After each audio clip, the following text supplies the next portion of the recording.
All right, coming up on this episode of Table Culture, we're going to be talking about Coup, a game from 2012, and an amazing bluffing game, probably one of my favorites to bring to the table when I'm having a really long gaming session.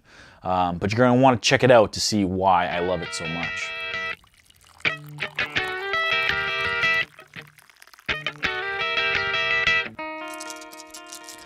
All right, we're back for another episode of Table Culture, the show where we give you recommendations about games to bring to the table.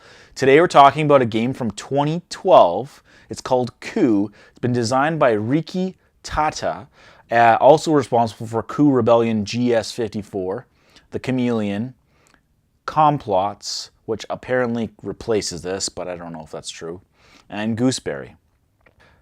Indie Boards and Cards is the publisher of the game. They've also been responsible for such games as Resistance Avalon and The Resistance and Aeon's End. So they're kind of known for their card games. I mean, they do have other board games that are fun too, but really the card gaming element is their forte, as they would say. So Coup. Coup is a game for 2 to 6 players. It takes about 15 minutes to play and is really definitely about bluffing. But really, it's a game of player elimination and hand management. So you're assigned 2 cards. Both of them give you powers, allowing you to take money, influence other players from doing actions, or to eliminate other players. So you're using what is called influence to win the game. So represented by coins, you can use these coins to assassinate another player, for instance, with a card called an assassin. So you need 3 coins to assassinate. Or you can just do a coup for 7 coins by collecting coins to eliminate another player's card. Or you can use the Duke to get 3 coins, as opposed to the regular actions of income and foreign aid, which are 2 coins for foreign aid and income for 1. The Duke can block other players from getting foreign aid. And the Captain, represented by this piratey type guy, can actually steal other players' coins. So he can steal 2 coins. But what he can do as a countermeasure is to block a player from stealing from him. The assassin, as I mentioned, can just straight up eliminate another player. The Contessa blocks an assassination of another player. And the ambassador allows you to replace your cards with other cards in the pile that no one knows about. He can also block stealing.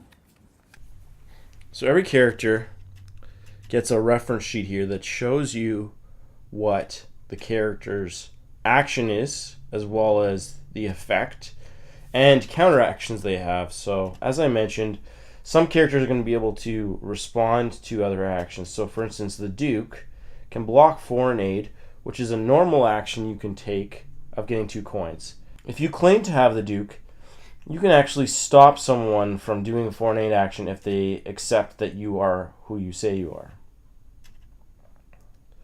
Additionally, the ambassador and the captain can block stealing of cards. Additionally, the ambassador and the captain can block the stealing of coins, which is something that the captain does. And the Contessa can block an assassination, which is what the assassin does. So the reason why these roles are important is that at any given time, a player can be any one of these 5 roles. You never know for sure what they are. So the player doesn't have to reveal their card in order to declare an action. So for example, if I were to say that I was going to assassinate another player, and I did or did not have the assassin card, it's irrelevant for the sake of me proclaiming that action. Now the player that I'm going to assassinate has the choice to block that assassination if they have the Contessa, or claim to block that assassination without having the Contessa. But where the game gets interesting is that, yes, we're saying we have these cards, and yes, we can choose to use cards if we don't have them, but other players can contest your actions and say you don't have that card. So I could play the assassin, and someone can choose to stop my action by saying you don't have the assassin. Now, if they choose that, and I say, are you sure? And we kind of debate a little bit back and forth until we both firmly commit to doing the action and claiming against it. Whoever was correct in that decision has the other player lose one of their cards. So if I'm assassinating a player and I have the assassin and they are claiming against me and they're wrong, they would lose a card, and then the assassination would also go through. So that could effectively double assassinate them because you have 2 cards, right? Your 2 cards represent your like life force in the game. Now let's say the person had an assassin and I had a Contessa. I could put my Contessa up against their assassin to block, and they could say, you don't have a Contessa. So now they're blocking they're claiming against my Contessa. So if I have a Contessa, they would actually lose their assassin and nothing would happen to my card. But if I didn't have a Contessa, then I would lose. So there's a little bit of, bluffing at all times. You can choose to bluff by playing actions. You can also choose to bluff by countering against people's actions, and vice versa. These are examples of the different cards. So you have the 3 ambassadors, the 3 Contessas, the 3 assassins, the 3 captains, and last but not least, the 3 dukes. So for a total of 15 cards.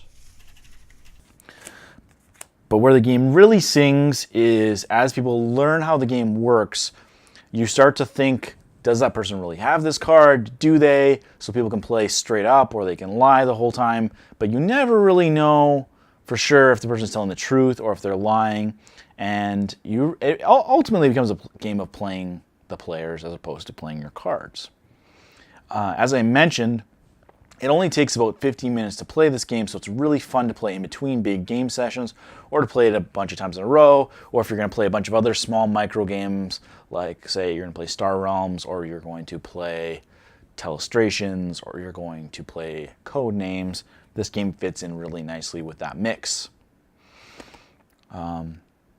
There's also a larger version of this called Coup Rebellion G54. Came out in 2014, a couple of years later. I have not played it yet, but it is said to replace this. So if you've played both and you agree with that sentiment, let me know in the comments. That said, I really hope you enjoyed the review.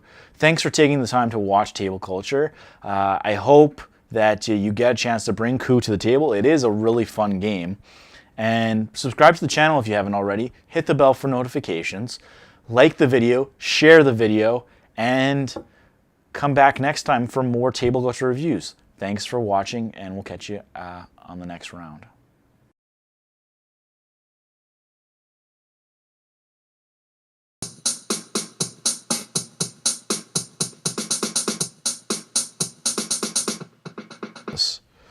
In a future where the government is run for profit, all but a privileged few live lives of poverty and desperation. Out of these oppressed masses are sown the seeds of a rebellion that throws the government into chaos. Many see hope for a brighter future for the first time in their lives.